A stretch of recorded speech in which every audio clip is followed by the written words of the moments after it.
Hey there, it's Rochelle here. It's the end of the American Music Therapy Association conference. I am in the Amtrak station in St. Louis waiting for my train, and I have several videos to share with you, 5 different music therapists.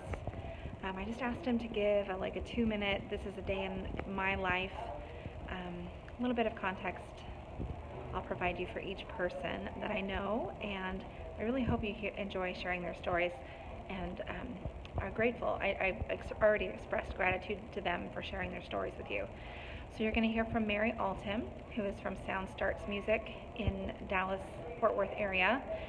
She also has a site called Music Therapy Kids, which has resources for music therapists who work with kids, including original songs and resources. So you're going to like her what she has to say. And then I've got Laura Myers, who works with older adults in the St. Louis area. She and I went to grad school together. She's fantastic. Let's see, and I have Jennifer Hicks, who has a private practice. She recently took on an intern. She's been doing music therapy for a very long time and has a beautiful soul. So you're going to enjoy hearing from her as well. Okay, and then you're going to hear from Stephanie Bolton. She's also a graduate from St. Mary of the Woods, a good friend of mine, and she's got a full-time practice in GIM, just doing GIM. And then you're going to hear from Karen Scholander, who was in the very first cohort for our program, our distance equivalency program there at the Woods. So enjoy watching these videos and hearing about all the wonderful things that these folks are up to, and imagining what your work is going to be like once you are a music therapist as well. So I hope you enjoy these. Let me know what you think, and I will see you again in the next video. Hi everybody!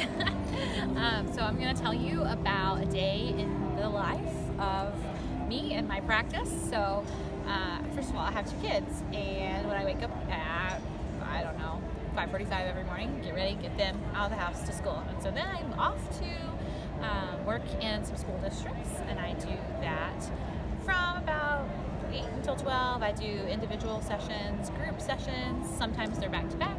Sometimes I have to drive from school to the next school to the next school, and do that for most of the morning. Usually I'll do about between 6 to 8 sessions or so.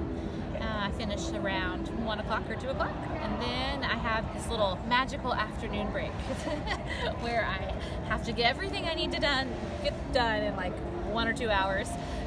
It's my office time, and I head over to our center, and our center is, right now, we are sharing space with a psychiatrist and a licensed professional counselor, but in January, so very shortly, we're going to be moving into our own dedicated space with our own, we have 4 offices and a reception room. Really, really exciting stuff. I'm so pumped about it. But right now, I'm just going to the first place, and I will work usually from 3 o'clock until about 6 o'clock. I will see private clients, and the great thing about having them in a center is they can be back to back to back, and there's not a lot of wasted time with the driving, so that's really, really nice. And some of these families that I've been working with for a long time, so it's always a pleasure to see them and work with them in the afternoons. So that's pretty much the day, and then I find basically I really like to use any pockets of time, so that early afternoon time is a great pocket for me. Mondays and Fridays are a little bit lighter in terms of how many obligations and things I have to go and do. And I use those pockets of time to do things like administrative work and catching up on emails and writing reports and things like that. So that is a day in the life. After that, I'm done, go home, relax. And Music Therapy Kids. So Music Therapy Kids is an online resource for music therapists working with kids who have special needs or kids in general. I write a lot of original songs and share blog posts there, helpful guides, tips and tricks for real life practice. Sometimes it can look a little bit different once you get going, and how to best run your sessions. So a lot of different resources over there. I think that's pretty much it. So check us out, musictherapykids.com. Hey Wood students, I'm Laura Myers. I'm a music therapist in St. Louis. I work at Nazareth Living Center, and it is owned by the Sisters of St. Joseph of Carondelet. So I work with a lot of nuns, which we know those at the Woods as well. Day in the life for me, I'm only at my job 20 hours a week. I'm there Monday, Wednesday, Friday. So I spend my time one day of the week I focus primarily in the long-term care, leading individual sessions. I manage our music listening program.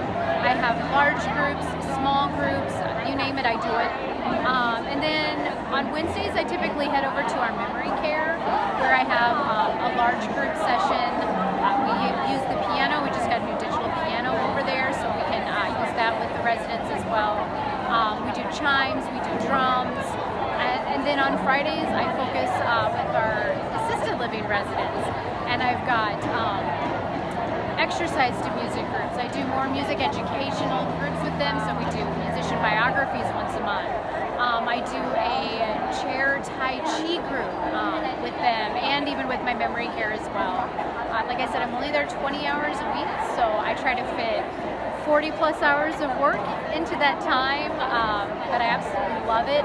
It's what I want to do. I can spend time with my kids, getting groceries, and keeping my house clean at the same time. So good luck in all your future endeavors, and see you later. And there's my ring. My name is Jennifer Hicks, and I am the owner of Joyful Noises, LLC. And so a day in my life looks really different depending on the day. 2 days a week I contract at an adult day center working with adults and older adults with a variety of diagnoses. And 2 days a week I'm at a hospital's partial hospitalization program working with clients transitioning from acute psychiatric settings, many of whom have histories of eating disorders and abuse and trauma and suicide attempts, things like that. And then 1 day a week I'm at a counseling center downtown in Minneapolis for individuals with co-occurring mental health and chemical dependency challenges. And I love my work, and I love learning from my clients, and I love learning so much that this fall I went back to school to finish up my master's degree. I have about half of a master's and haven't finished it because as a business owner right now I will not get paid anymore for my degree. However, I finally had the realization that I'm now financially stable enough that I can go back to school just for fun, and I am loving it. I learn new things, so my days do have a homework component in them. The biggest piece I've learned though is to give myself a little break and some self-care as well. So a typical day in the life, I will work wherever that contract is, and then I will come home and I'll walk my dog Icy, and we will enjoy the beauty of the nature around us, those great Minnesota lakes. We'll come back from that, I'll give her dinner, and then I'll enjoy dinner with my husband. Then I wash my face and change my clothes so I'm comfy, have a moment to breathe, and then I do my homework, and I find myself much more ready to enjoy the learning, to be grateful for that opportunity, and to keep expanding. I also learn from my interns. I have a national roster internship site with my private practice and with a colleague who also owns a music therapy business in our area, and so I love the opportunities that I have to learn, whether that's from my clients, whether that's from my interns, or whether that's in grad school. So keep learning and make that a lifelong process. Yes. Hi, I'm Stephanie Bolton. I'm a fellow of the Association of Music and Imagery, so that means I do GIM. I'm in private practice in Huntsville, Alabama. I've been doing this about 8 years. And so kind of what Michelle told me I needed to tell you was a little bit of the day in the life of what I do. So all of my clients are private pay. And so they come and see me for a variety of different kind of mental health reasons. I do a lot with depression, anxiety, gotten some postpartum depression clients lately. And so we work with GIM. They come in, they tell me what they're struggling with that day or what they really want to focus on, what they want to work through. I pick the programs accordingly, and we have our GIM session and process afterwards. The great thing about doing this is I love being part of their process. I love being the witness to whatever it is that they're going through and struggling with and working out. I love seeing the insights that they have. I love sort of experiencing alongside with them how the music moves them and changes their lives and shifts their perspective and gives them insight into what's going on. That's the great part of private practice.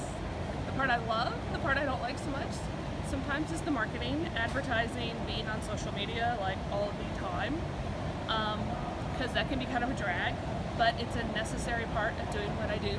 If I'm going to get clients, then I have to be out there doing things that maybe aren't in my wheelhouse, that aren't my favorite things, that aren't maybe the best things, that don't use my skills as well.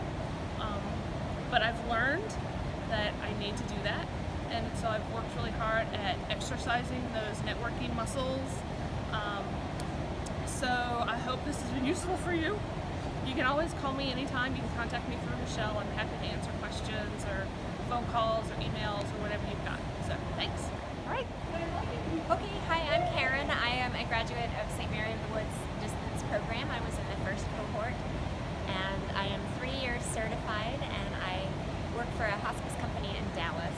And a typical day in my life starts out at about 8:15. I go into my home office and I open up my work computer and I sync it with the mothership, is what I call it, to find out how my patients are doing and what my schedule looks like, which I've made up, and I check my emails to see how everybody's doing and if there's been any changes. Maybe there's a change in patient status, it changes where my schedule is, so that takes about 20 minutes, half an hour. I might practice a few songs or print a lyric sheet real quick and cram in a song that I need to know for a patient this day. Then I make sure I have plenty of food and snacks for the day and pack it into the car. Then I drive to my first patient, and I'll usually see about 4 patients in a day. I go to nursing homes, I go to people's houses, and I'll go and I'll do my music therapy session with them for about maybe 45 minutes to an hour. I get back in my car, I chart, which doesn't take very long in hospice. Drive down the highway, eat while I'm driving, drink coffee while I'm driving, get to the next person. And I do that 4 times a day. And then at the end of the day, I try really hard to make sure all my charting is done. It doesn't always happen, but I'll sit in my car, get everything done, close the computer, and head home. And I always listen to my favorite music on the way home because that's my self-care. And that is my typical day from about 8:15 till I get home at about 6 o'clock at night. So good luck, you'll do it.